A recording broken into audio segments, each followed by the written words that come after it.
네, 어거스타 내셔널 첫 번째 홀입니다. 첫 번째 홀이라고 해서 쉬운 건 절대 아닌데요. 저 오른쪽에 보이는 벙커를 일단 선수들은 꼭 피해야 됩니다. 280야드 정도 치면 들어가고 315야드 정도 쳐야 캐리가 되는데요. 벙커가 굉장히 깊숙하기 때문에 들어가면 그린을 직접적으로 공격하기가 힘들죠. 그래서 선수들은 주로 이렇게 왼쪽에다가 실수를 하곤 합니다. 근데 여기서 그러면은 좀 짧게 치면 되는 거 아니야? 이렇게 질문을 하실 수가 있는데요. 선수들이 벙커를 피해서 너무 짧게 치게 되면 이제 그린 한번 같이 보실게요.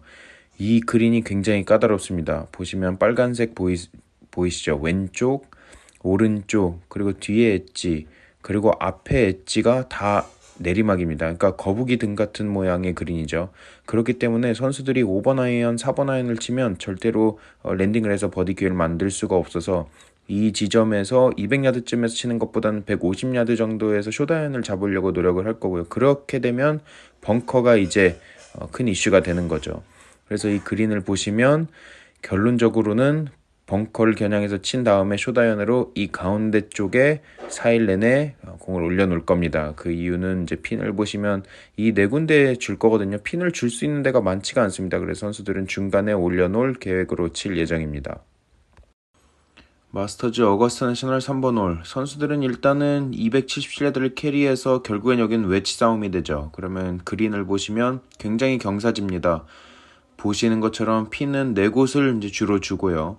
그렇지만 여기는 그린이 워낙 까다롭기 때문에 선수들이 아무리 그린 가깝게 붙여놓는다고 해도 거기서부터 이제 어려워집니다. 그러니까 백핀을 주면 바로 앞에 마운드가 있어서 스핀 컨트롤하기가 어렵고, 왼쪽에 핀은 주로 이제 네 번째 라운드, 마지막 라운드 해주는데 짧으면 다시 내려가고 길면 저렇게 뒤로 넘어가서 다음 어프로치가 또 어려워집니다. 그러면은 이 중앙에 있는 두 핀은 비교적 공격적으로 칠 수는 있지만 그 앞에 이렇게 또 마운드가 있어서 결론적으로는 선수들이 어떻게 스핀 컨트롤을 하냐, 그리고 탄도 컨트롤을 하냐에 따라서 버디 기회가 만들어지곤 합니다. 그러면 또 이렇게 앞에서 보면 선수들이 세컨샷을 하는 각도인데요.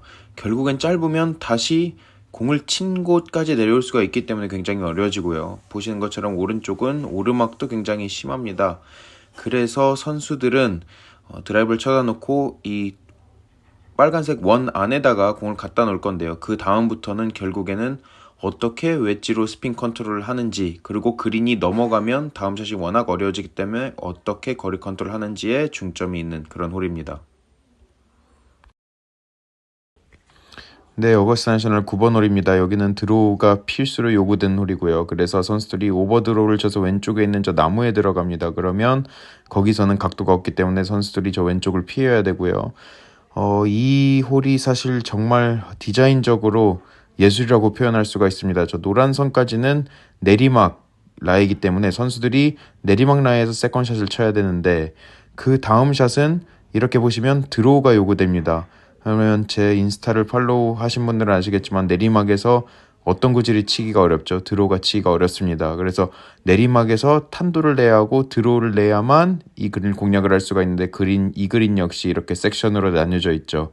그래서 정확히 거리 컨트롤 해야만 버디 기회가 주어진 홀이고, 자칫하면 더 넘어가면 그 다음 샷이 매우 어려워집니다. 그래서 홀 로케이션은 주로 이렇게 4개를 주고요.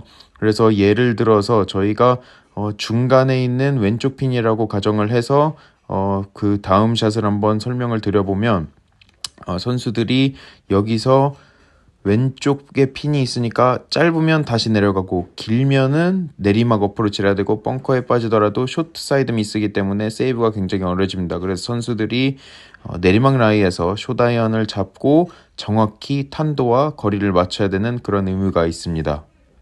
네, 어거스타 내셔널 아멘 코너의 두 번째 홀이죠. 12번 홀. 또 하나의 디자인 예술 작품입니다. 그러니까 여기서 티박스에서 일단은 뒤에 나무 때문에 바람이 많이 돌고 선수와 캐디가 바람을 읽는 게 굉장히 어려워져요. 근데 이 짧은 홀이 왜 어렵냐? 여러분 이거 다 아시죠? 오른손잡이 골퍼가 본인이 본 것보다 당기면 공이 더 멀리 가고 채가 열리면 더 짧게 가는 것. 그럼 이 패턴을 갖다가 왼쪽 핀에다가 껴맞춰 보겠습니다. 자, 벙커와 뒤에는 또 그린 미스를 할 수가 있게 되죠. 그리고 이것을 이 패턴을 그대로 또 중간 핀에다가 갖다 놔 보겠습니다. 그럼 또 앞에 벙커가 있고요. 그리고 저렇게 짧게 되면은 엣지에 있는 프린지가 잔디가 안 길어서 물에 내려올 확률이 있습니다. 그래서 선수들이 이 그린의 각도와 오른손잡이 골퍼가 치는 미스의 패턴이 잘 맞지가 않는 거예요. 그래서 예를 들어서 마지막 라운드의 핀을 저 빨간 점이라고 보면 왜 프레드 커플스, 그레그 노먼 이런 선수들이 다 앞에 엣지에 떨어뜨리고 물이 다시 물 쪽으로 돌아왔는지 공이 다시 보면은 본인의 미스 패턴을 오른손잡이 골퍼가 이 기대에 쉽게 공격을 하지 못하는 거죠. 그래서 이 홀은 어떻게 바람을 읽고 어디다가 타겟을 두고 치냐에 따라서 결과가 나뉠 겁니다. 네, 어거스타 내셔널 15번 홀입니다. 여기서는 꼭 우승 경쟁하려면 버디를 잡아야 하고요. 페어웨이에 안착을 시키고 투온 시도를 하려면 페이드를 쳐야 하는 홀입니다. 그 이유는 경사가 오른쪽에 굉장히 많아서 드로우를 치게 되면 경사를 타고 왼쪽으로 가고 나무 뒤에 공이 있으면 투혼 공략이 굉장히 어려워지죠. 그리고 여기서는 훅라이가 굉장히 심한 상황에서 선수들은 탄도를 높이 쳐서 페이드를 걸고 그린에 안착을 시켜야 하는 그런 의무가 있고요. 핀은 주로 이 네 군데 주고 이 앞핀이 통계적으로 가장 어렵습니다. 그래서 앞핀이 어려운 이유를 보시면 이 앞쪽에 보시면 이 경사가 TV에서 보이는 것보다 굉장히 심하고요. 그렇다고 해서 조금 더 길게 치자라고 생각을 하면 그 다음 어프로치 역시 물을 보고 쳐야 하기 때문에 만만치 않습니다. 그리고 마지막 라운드 핀을 보게 되면 선수들이 여기서 중간을 보고 드로우를 치면 운이 좋으면 홀 쪽으로 굴러가고 아니면 여기서 투펫 전략으로 플레이를 주로 합니다. 그렇지만 저 핀 역시 길게 넘어가면 그 다음 어프로치가 굉장히 어렵습니다. 그래서 우승 경쟁을 하려면 꼭 버디를 잡아야 하는 홀이고 그린이 까다롭고 훅라에서 페이드를 쳐야 하기 때문에 선수들에게는 아이언 정확도가 요구되는 그런 홀입니다.